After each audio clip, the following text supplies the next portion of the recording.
Welcome back, and this is our Spotlight on Neighborhoods segment. I have Bob Clement with me. He's the Neighborhood Services Coordinator for the City of Roanoke, and also Norma Wade. She is the President of the Loudon-Melrose Neighborhood Association. Thank you for joining me today, and I want to start talking a little bit about the Loudon-Melrose Neighborhood. First, Bob, tell us where it's located.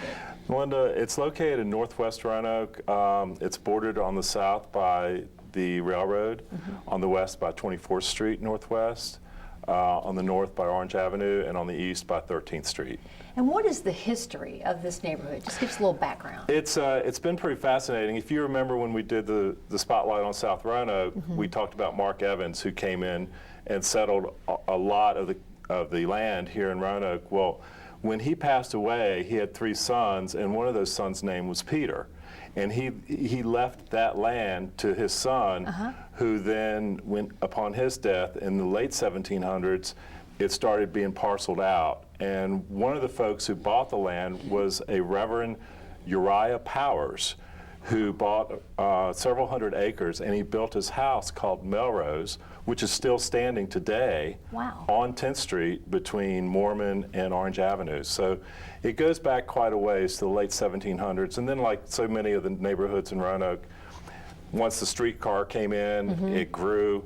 It was a suburb of the city, and then the railroad built their roundhouse out on West End, which is today known as Schaefer's Crossing. Yes. So that provided a lot of jobs to the folks who lived there, coupled with the fact that it was a suburb of the city.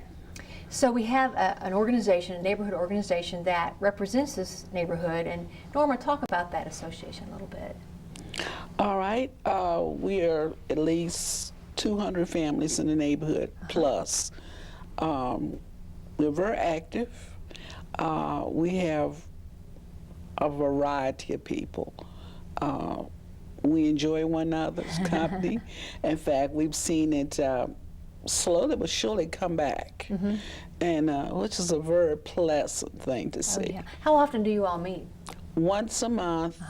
Usually it's the third Thursday of the month from 6:30, and I'm gonna say on. It's supposed to be 1 hour, but sometimes we get a little carried away, especially since I become president. I forget to keep my mouth shut. Oh, no.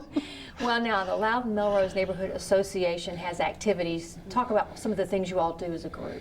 In May, usually we have a free, that's F-R-E-E, sort of like, it's not a giveaway, but it's like a swap shop, something like anyone can come.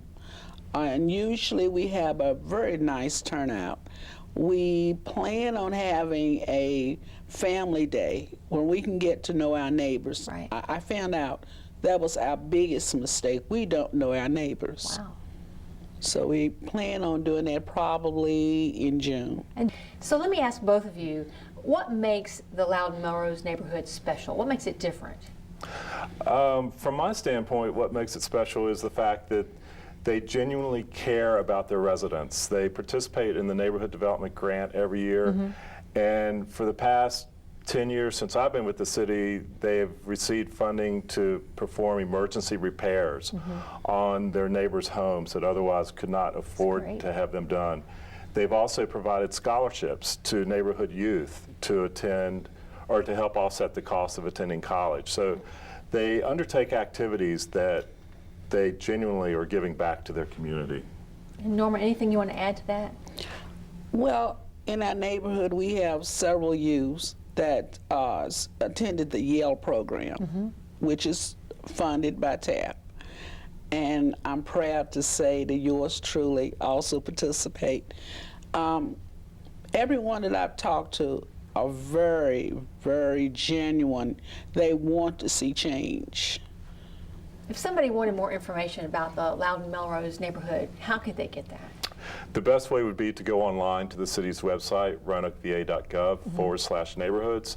I also maintain a Facebook page, facebook.com/Roanoke_neighborhoods. And they could call Norma or contact Norma. Okay, great. Well, thank you so much for being here today and sharing with us all about this wonderful neighborhood. Thank you, Melinda. Appreciate it. We'll be right back.